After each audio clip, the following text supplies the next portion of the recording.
हैं, राष्ट्र के मुद्दे अलग होते हैं। राष्ट्र का चलाना एक अलग चीज़ है, क्षेत्र को चलाना अलग चीज़ है, गांव पंचायत को चलाना एक अलग चीज़ है। और दोस्तों, बीजेपी सरकार से परेशान आज हमारे देश के गरीब हैं, और गरीबी क्या होती है आइए देखते हैं इस वीडियो में। बच्चा बहुत कमजोर है,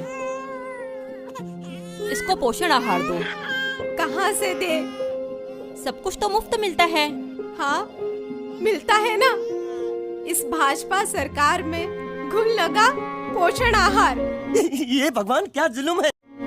और भूख से बिलखते बच्चों की चीखें। बस ये मामा और उनकी झूठी घोषणाएं अब बर्दाश्त नहीं होता। और दोस्तों, बढ़ती महंगाई पे साहब जी का नहीं ध्यान है, बस करते रहेंगे नारी सशक्तिकरण और करते रहेंगे नारी कल्याण। अभी मजा आएगा ना भिड़ो। क्योंकि दोस्तों, कभी कभी तो ऐसा लगता है इन लोग को देशवासियों से उतना ही लेना देना रहता है जितना डाका डालने से पहले डाकुओं को जय मां भवानी से होता है। देश के विकास को रोकने की साजिश होती थी। लोगों ने ब्लास्ट के बाद की तबाही देखी है, बम के धमाकों से हुई बर्बादी देखी है। उसके बाद जांच के नाम पर उस समय की सरकारों की सुस्ती भी देखी है।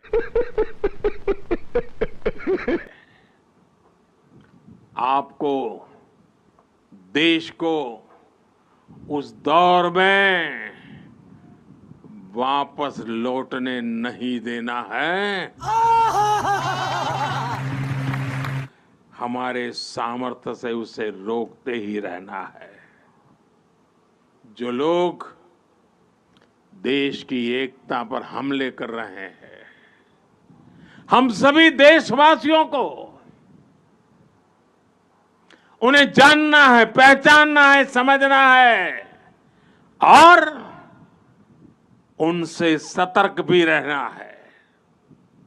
साथियों, देश की एकता के रास्ते में,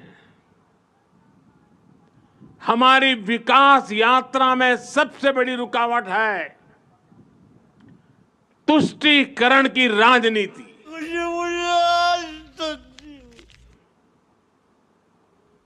भारत के बीते कई दशक साक्षी हैं कि तुष्टीकरण करने वालों को आतंकवाद, उसकी भयानकता, उसकी विकरालता कभी दिखाई नहीं देता। भाई साहब कुछ ज्यादा नहीं हो गया ये? मतलब कुछ भी। और दोस्तों, कांग्रेस पार्टी की राहुल गांधी जी ने 5 किलो टाइट डाला और बीजेपी को धो डाला।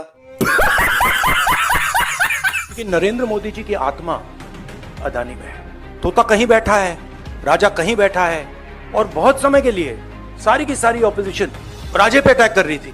मगर असलियत यह है कि राजा राजा ही नहीं है, पावर किसी और के हाथ में है, अदानी जी के हाथ में है। जैसे ही हम अदानी जी को टच करते हैं, इंटेलिजेंस एजेंसीज, स्नूपिंग, सीबीआई, मैं पहले सोचता था number 1 prime minister, number 2 Adani, number 3 Amit Shah. Actually ये गलत है।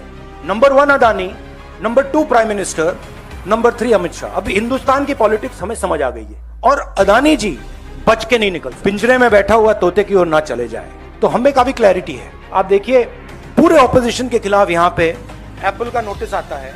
मैंने इसको थोड़ा आपके लिए बड़ा करके दिखाया है, देखिए अच्छी तरह देखिए, ये तोते का काम है, राइट। इसमें लिखा है, Apple believes you are being targeted by state sponsored attackers who are trying to remotely compromise the iPhone associated with your Apple ID। अब ये मेरे ऑफिस में सब लोगों को मिला है, वेणुगोपाल जी को मिला है, कांग्रेस पार्टी में लिस्ट बनी हुई है, पवन खेड़ा, सुप्रिया, सीताराम येचुरी, अखिलेश यादव, प्रियंका चतुर्वेदी, महुआ मोइत्रा, राघव चड्ढा, टीएस सिंहदेव लिस्ट है।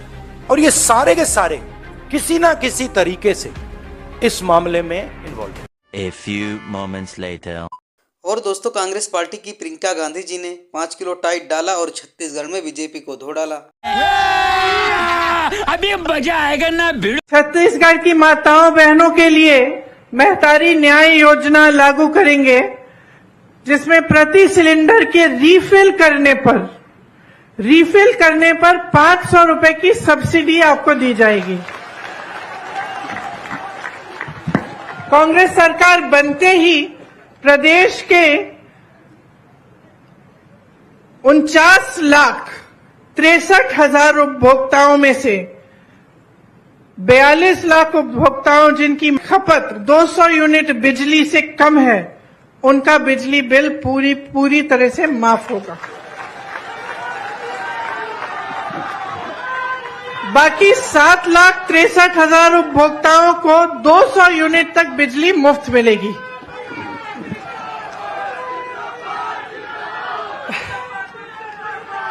महिलाओं द्वारा संचालित स्वयं सहायता समूह के कर्ज को माफ किया जाएगा और महिलाओं द्वारा सक्षम योजना अंतर्गत लिए गए ऋण को भी माफ किया जाएगा। 700 नए ग्रामीण औद्योगिक पार्क बनेंगे। अभी 300 पार्क हैं, आगे 1000 ग्रामीण औद्योगिक पार्क हो जाएंगे। राज्य के सभी 6000 सरकारी हायर सेकेंडरी और हाई स्कूल को स्वामी आत्मानंद इंग्लिश और हिंदी मीडियम स्कूलों में अपग्रेड किया जाएगा। बहुत बढ़िया घोषणा है ये। सड़क दुर्घटना और अन्य आकस्मिक दुर्घटनाओं के लिए में छत्तीसगढ़ निवासियों को निःशुल्क स्वास्थ्य की सुविधा मिलेगी। और दोस्तों 2024 के चुनाव को लेकर क्या बोलती है जनता? अखिलेश यादव ने जो एक बिल्कुल अपने दिल की बात कह दी है कि कांग्रेस धोखेबाज है, गठबंधन ना करते पहले, अगर पता होता ऐसे हैं तो क्या कहेंगे? ये अखिलेश जी धोखा खाए बैठे हैं पहले से ही कांग्रेस से, तो कांग्रेस को धोखाबाजी के नहीं कहेंगे तो क्या कहेंगे? अखिलेश जी अपनी जमीन नहीं बचा रहे यूपी में, उनकी अपनी जमीन खो गई, उनकी अपनी राजनीति जो है ना अब समाप्त हो रही है। अब उन्हें अपनी बुद्धि को खोल करके संयम से काम लेते हुए अपनी राजनीति को और बेहतर बनाना चाहिए। तो आप जो है कि एक दूसरे का आरोप प्रत्यारोप करके आप अपनी प्रतिष्ठा को जो है कि धूमिल कर रहे हैं। अखिलेश ने जो आरोप लगाया है कांग्रेस पर कि धोखेबाज है कांग्रेस, तो पहले पता होता गठबंधन ना करते, क्या कहेंगे? फिर टूट रहा है गठबंधन क्या? तो भैया गठबंधन है कहाँ? ये तो एक लोग दिखावा था, ये गठबंधन थोड़ा ही है, ये तो चोरों का एक संबंध था। और अभी तो रुको, क्लाइमैक्स अभी बाकी है। पहली तो इस देश में अभी तक मोदी जी का विकल्प है ही नहीं। सच्चाई ये है कि विकल्प ही नहीं है। अगर लोकतंत्र है, विपक्ष होना चाहिए, इस बात को मैं सहमति रखती हूँ, लेकिन विकल्प ही नहीं है। दूसरी चीज़, हमेशा क्षेत्रीय मुद्दे, चुनावी मुद्दे अलग होते हैं, राष्ट्र के मुद्दे अलग होते हैं। राष्ट्र का चलाना एक अलग चीज़ है, क्षेत्र को चलाना अलग चीज़ है, गाँव पंचायत को चलाना एक अलग चीज़ है, और इस चीज़ को जनता अच्छे से समझती है। खत्म, bye bye, tata, goodbye, गया।